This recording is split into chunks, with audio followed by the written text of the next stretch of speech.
Sometimes the mountain doesn't take lives with noise and violence. It just swallows them whole, leaving behind silence and questions. In 2013, a devoted father and his 19-year-old daughter headed out to tackle one of Wyoming's most challenging peaks, Mount Hooker. They were experienced, fully geared up, and cautious. Everything should have gone smoothly, but they never returned. For 11 years, their disappearance was one of the region's most baffling mysteries, until two climbers stumbled upon a frozen setup dangling from a vertical cliff. And inside, something was waiting. Before we unravel the chilling truth of what was found up there, take a moment to like this video and subscribe to the channel. This story is unlike any you've heard. The vanishing on a late August morning in 2013, Colin Redford and his daughter Riley said goodbye to their family, loaded up their dark green Ford F-150, and drove toward the Wind River Range. Their destination was Mount Hooker, a monolithic granite face known for its technical climbs and brutal conditions. Colin wasn't your average thrill-seeker. A 45-year-old structural engineer, he was obsessed with safety and precision. Every climb he took was mapped, documented, and carefully planned. He had climbed Hooker before. This wasn't new terrain, but this trip was special. It was the first time he was bringing his daughter Riley on a major expedition. At 19, Riley was a talented and bold climber in her own right, and the trip was to be a bonding experience. One last summer adventure before she returned to college. Before they left, Colin set a very specific check-in time with his wife, Heather 7, warm 0 p.m. sharp, 2 days later. If she didn't hear from him, something was wrong. The day came and passed with no call. Heather tried not to panic. Maybe the satellite phone's battery had died. Maybe they were delayed. Maybe they were just out of range. She waited. Another night passed. Still nothing. On the second day, Heather called the cops, like no one ever wants to do. She contacted the Fremont County Sheriff's Office. The search begins. Deputy Miles Corbin drove up to the big sandy trailhead, where Colin and Riley had parked. The truck was there, collecting dust and pine needles parked, as if its owners would return any minute. Inside, Corbin found something strange and deeply troubling. 2 fully charged satellite phones left behind in the glove compartment. This wasn't just a small oversight. These phones were the only lifeline out of the Wind River wilderness. Colin, the man known for his meticulous planning, wouldn't leave such a tool behind unless he meant to, or unless something was already going very wrong. With this chilling discovery, the missing person report was upgraded to a full-scale emergency. The area around Mount Hooker was quickly transformed into a command post. Helicopters, ground teams, volunteers, rescue experts, all of them scouring the terrain for any sign of the Beckwiths. For 10 days, they searched and found nothing. No gear, no trail, no sign. Then the weather turned. A brutal early-season storm swept across the range. Sleet turned to snow. Search teams were forced to retreat.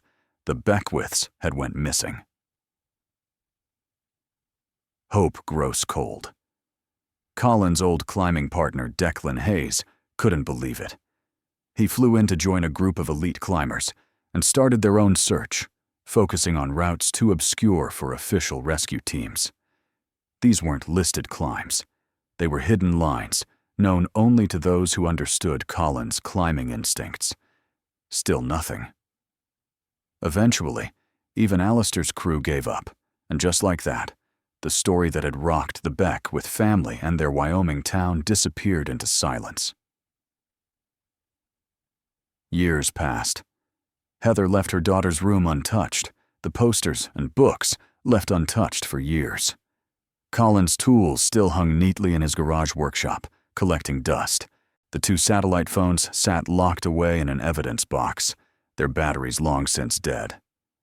In 2016, a backpacker found a climbing nut wedged in a remote creek.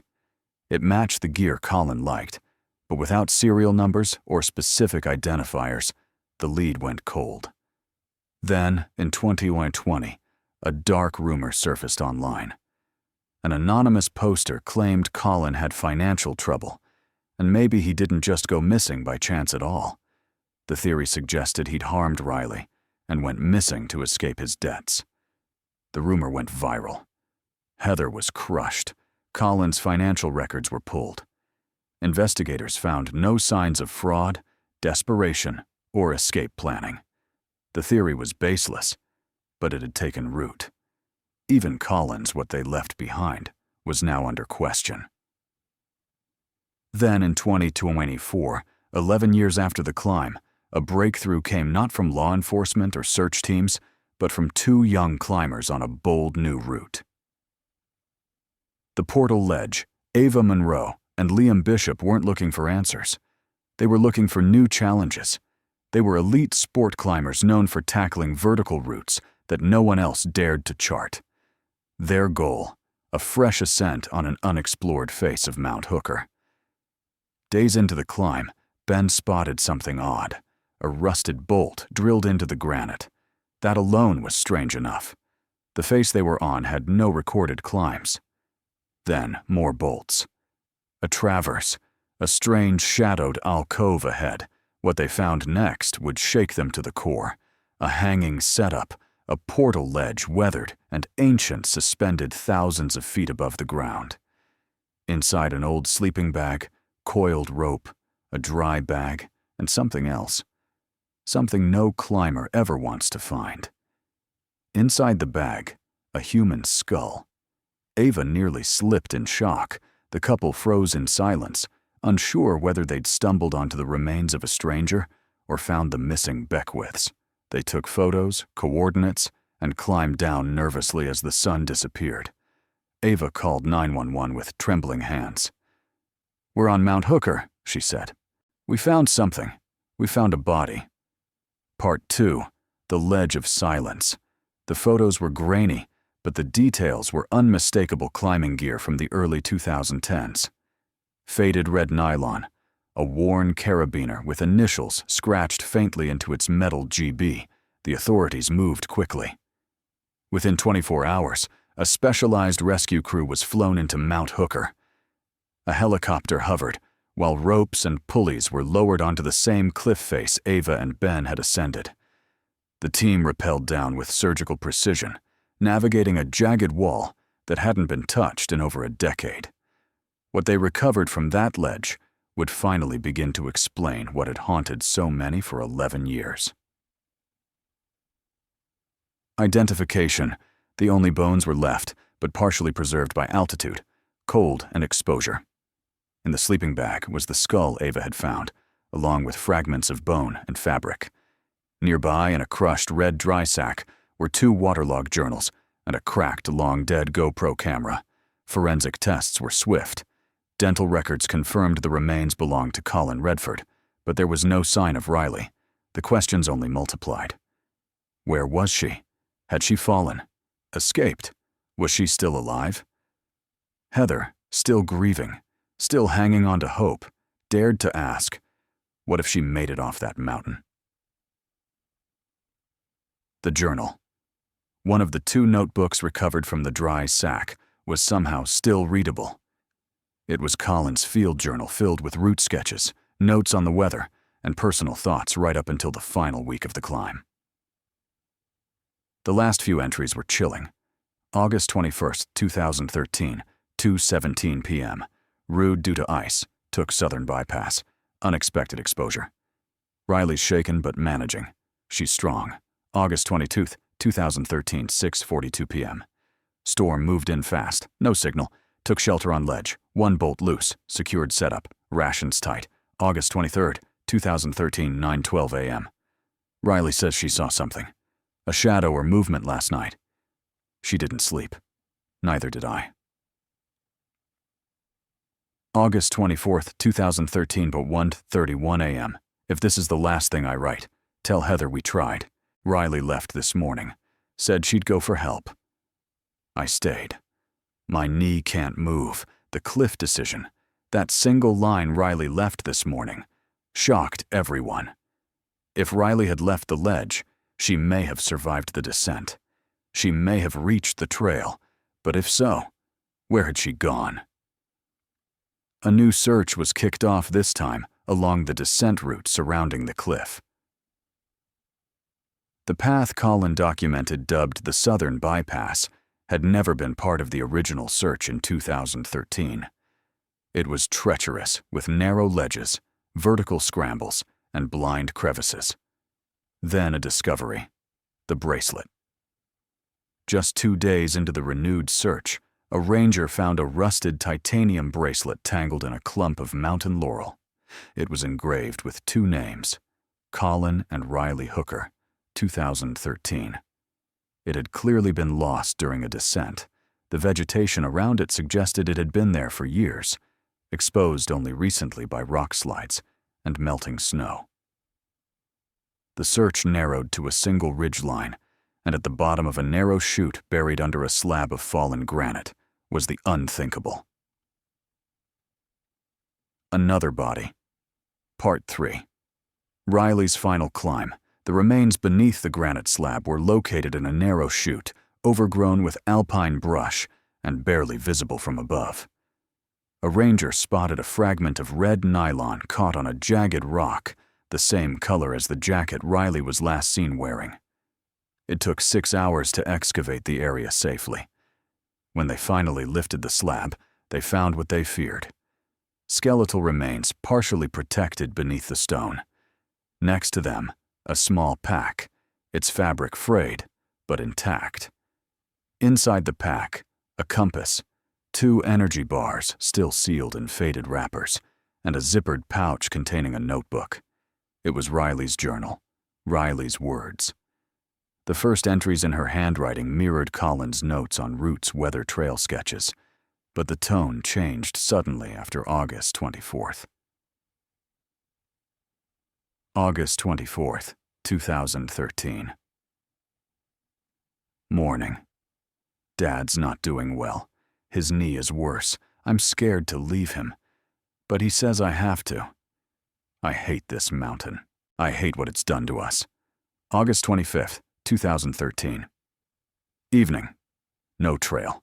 Wind is howling. I can't see anything. My water's low. I miss Mom. I miss home. If anyone finds this, I didn't give up. August 26th, 2013, unclear time. I saw the lake. I was close. I know I was close. But I slipped. I think my ankle is broken. I crawled here. The writing becomes more jagged. Entries more desperate. August 28th, 2013. Tell them we tried. Tell them I didn't run. I wanted to live. And then the final page. No date, just 1 line. Dad, I made it farther than we thought. The last clue. Medical examiners concluded Riley had died from likely froze to death 3 or 4 days after she left Colin on the ledge. She had descended nearly 200 ft, navigating dangerous cliffs and sheer drops with no rope, no food, and eventually a broken ankle. She made it within just 2 minutes of the trail. How the public responded. When news broke of the discovery, it blew up online. The mountaineering community mourned. But more than that, people across the world were struck by the bravery of a 19-year-old girl who refused to surrender even after watching her father die on the mountain. Colin's journal and Riley's notebook were eventually published in a memorial exhibit in Lander, Wyoming. Their final words became a symbol not just of loss, but of strength, family, and human endurance. Part 4. What the experts missed when the final location of the Beckwith's cliff setup was plotted on a topographic map. Search coordinators were stunned. It was less than 900 ft from one of the originally searched zones. So, how had they missed it? The answer came down to 3 things: route assumptions, weather interference, and human error. Assumptions that cost time.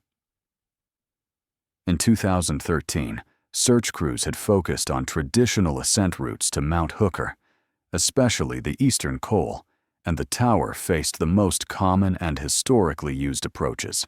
Colin and Riley, however, had taken a lesser-known route to the southern traverse, one Colin had explored only in theory, based on old topographic data and hints from vintage climbing guides.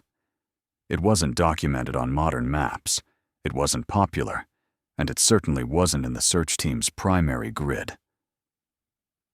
By the time the weather closed in the ledge, Colin and Riley had set up dawn, was completely fogged over, and snow.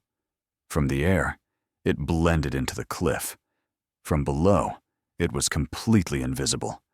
Weather and time, nature's obstruction. The early storm that year, unexpected even by veteran meteorologists, buried much of the higher terrain under snow and ice just as the search reached its most critical window. Thermal imaging failed, helicopters were grounded, clues were buried, and when the snow melted the following spring, erosion had shifted key landmarks. By then, the case had gone cold. Even the minor climbing gear left behind, like the nut found in 2016, had been dismissed without follow-up. But in hindsight, it had marked the edge of Riley's descent. How Chloe and Ben succeeded. In 2024, the two climbers who discovered the Beckwith's cliff setup were actively avoiding traditional paths. Their goal had been to document a new line, and in doing so, they naturally passed right by the ledge. More importantly, they were climbing close and slow, not flying overhead or sweeping wide areas. In a way, it was Colin's own mindset, the desire to explore lesser-known routes that ultimately led two strangers to him and his daughter 11 years later. A system rewritten. After the Beckwith case was closed, Wyoming's backcountry search and rescue protocols were quietly rewritten. Search grids were expanded to include speculative and off-map routes. A new AI-based mapping system was deployed to analyze journal entries, GPS data, and even social media posts to predict exploratory risk paths. Finally, all unarced cliff faces and open cases were flagged for review, even those considered unlikely. The state went public with an apology to the Beckwith family, but Heather Beckwith didn't want blame. She wanted change and she got it. Part 5. The message they left behind. After the final reports were filed after the search teams packed up, and after Heather received her husband and daughter's remains to give them a proper burial, there was one final visit to the mountain. Not by law enforcement, not by a journalist, by Ava and Ben, the climbers who had found Colin and Riley's final setup. They returned in the summer of 2025, climbing the exact same route, retracing every bolt and ledge. This time, not for discovery, but to honor. What they found on that return journey shocked them. A message in stone, just to the right of the ledge, where Colin had made setup, barely visible in the shadows of the granite wall, was a carved inscription in the rock. 3 words scratched faintly into the stone. We stayed together. Ava photographed it, then radioed it in. The message experts agreed was carved by Riley. She had descended after carving it likely on the morning she left Colin behind a parting note to the world in case they were never found. It wasn't dramatic.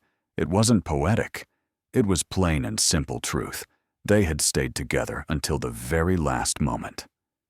Legacy. In the aftermath of the Beckwith case, something remarkable happened. Mount Hooker, long feared and revered in equal measure, became home to a new plaque near the trailhead. In memory of Colin and Riley Beckwith, father and daughter, climbers, dreamers, explorers, they stayed together. Their journals were published, not for profit, but as a tribute. Young climbers across the country began using their writings as study material lessons, in caution preparation and love for the wilderness. A small nonprofit was founded in Riley's name, offering gear and mentorship to girls entering outdoor sports. It's called the Ledge Project. Heather Beckwith serves on its board. She says she feels peace now. They didn't die because they were reckless. They died because they were human, and the mountain is unforgiving. But they didn't go out alone, and they never gave up. So, what would you have done in Riley's place? Do you think you could have descended that mountain? Let us know your thoughts in the comments below. And if stories of perseverance, love, and mystery move, you give us a like, hit subscribe, and turn on notifications.